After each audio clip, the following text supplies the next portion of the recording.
Hey everyone, Zaniverse here, and welcome to another episode of Incredible Indies. Today's game is Forgive Me Father, which is coincidentally also what I said to my dad after I told him that I wanted to become a YouTuber. Developed by Byte Barrel and published by Fulcrum, who've published a fair few good smaller budget indie titles. It entered early access on October 26, 2021 and fully released April 7, 2022. The main component of Forgive Me Father is naturally shooting heaps of monsters, creatures, abominations, mutants, and all sorts of other cursed shit. To do so, you'll unlock new weapons found every couple of levels, each of them coming with their own ammo type and having their own specific use in combat.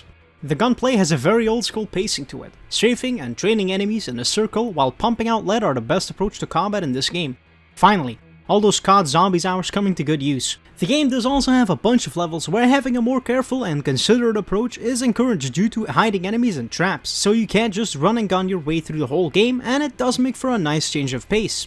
In Forgive Me Father, you get the option to play as either a priest or a journalist. Both characters have 4 main skills. The priest is however much better, especially in the later chapters, as he possesses invincibility and infinite ammo, while the journalist has a pretty weak area of effect attack and slow motion, which, while handy, just doesn't feel quite as good as the priest's movesets. Skills can be used via Madness, a mana-like gauge filled by taking and dealing damage, granting permanent uses for each ability the more Madness you get. The priest's 4 abilities are a Crucifix, which heals him, Holy Water, which stuns enemies if they are splashed by it, the Medallion, which gives him infinite ammo for a short time, and the Necronomicon, which turns him completely invincible. The journalist's abilities are a sword, dealing high damage per hit and healing the player every time you do so. It however requires you to be ridiculously accurate, to the point of the skill being nearly useless. Then there's the camera, which is essentially just the priest's holy water but with a lower range, followed by a voodoo doll, which causes an explosion around the player, and lastly there's the cigarettes, which as previously mentioned, slows down time. All skills can be upgraded to increase their effectiveness and duration. Weapons can also be upgraded using skill points, which are earned by killing enemies and collecting XP. Some upgrades just increase a weapon's damage output, while others give you an entirely new weapon to play with.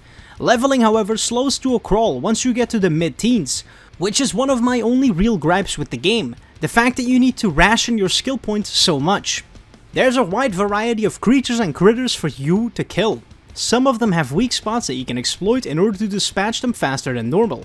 All enemies serve their own purpose, working together to whittle away at your hit points.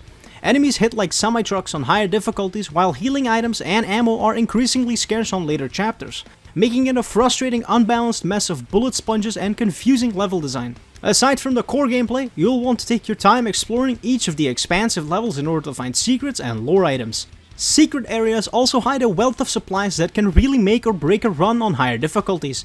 And with how little ammo and health there is in the later chapters, you're gonna want to become a Lovecraftian Nathan Drake sooner rather than later. Forgive Me Father's checkpoints are in the shape of this random drunken homeless guy, who's always delighted to see you. The further you get into the game, the more and more disconnected your character becomes from his actions, with his lines changing from "Rest in peace" to "I feel no remorse." So, what's the story actually about?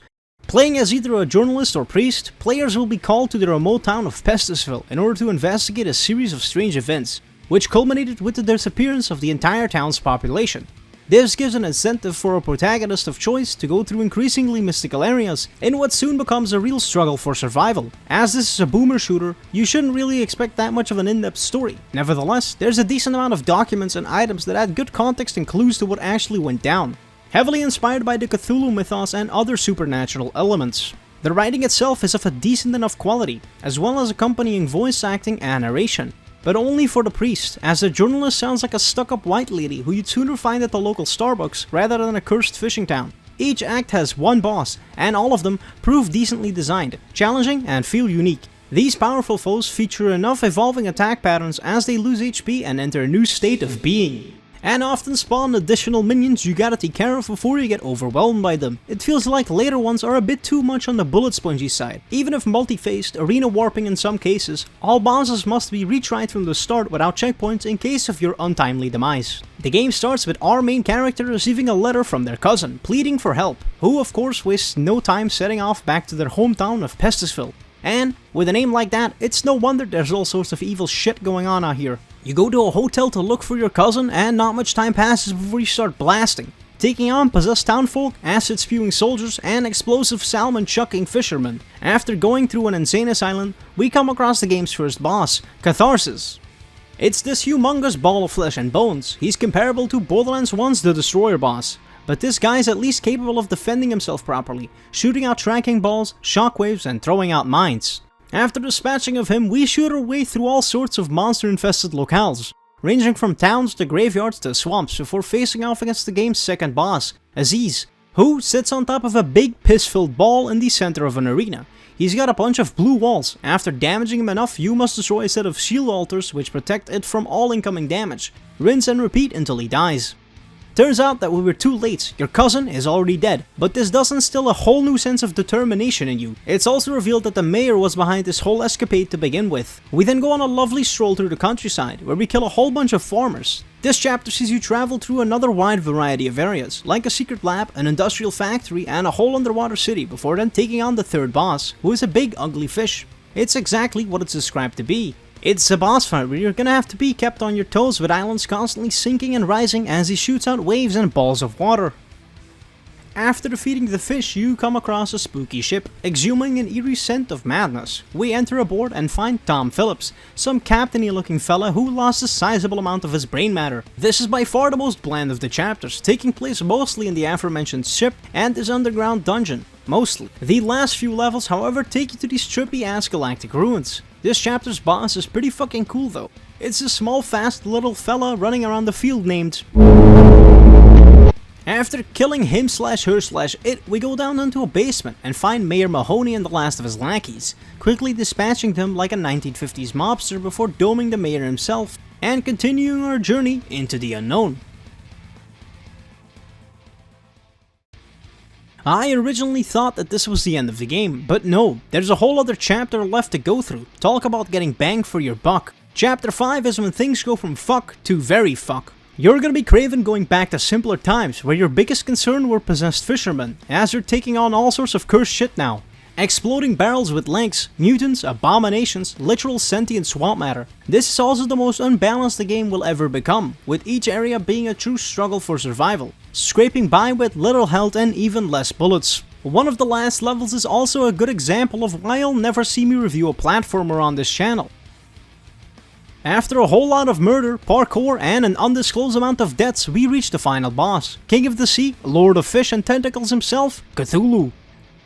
After shooting him a whole bunch of times, the darkest of truths is revealed. There was no curse at all. You're just a crazy schizophrenic man who's responsible for killing multiple hundred people, including your own cousin. This pain will never end. So yeah, the story is fun. After the story, Endless Mode is also present with 5 arenas where you have to survive as long as you can with either one of the characters, taking on increasingly stronger enemies while upgrading yourself and your arsenal. Completionists will definitely like this mode, but it's really just more of the general slaughter from the main story. It took me about 8 hours to complete the game on medium difficulty, which felt like hard on the last few chapters, not gonna lie, while taking some time to find and locate some of the secrets. I primarily played as the priest since I felt it was more fitting regarding the game's title. You could also do another playthrough as the journalist, but everything remains the same, even the story, which was a little disappointing to be honest. There's also New Game Plus if you want to grind more skill points and make your character even stronger. The game's currently €20 and while fully completed, still receives occasional bug fixes and balancing updates. It's honestly well worth the price considering the genre this game is in. A solid entry into the boomer shooter genre, despite some flaws and mishaps in the later chapters. It's still a fun experience to play through, especially if you're already a fan of the genre. 7 crucifixes out of 10. Hey, thanks so much for watching to the end of my video.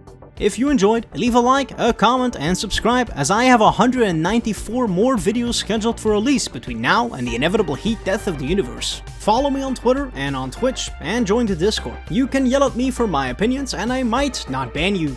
Big thank you to @MariDoodlin on Twitter for the facelifts. Also, I got a real job now, so there'll be less smaller uploads as I think the bigger projects take priority over stuff like Incredible Indies and Early Access Excellence. As always, I wish you all the best. I've been Xeniverse. Till next time.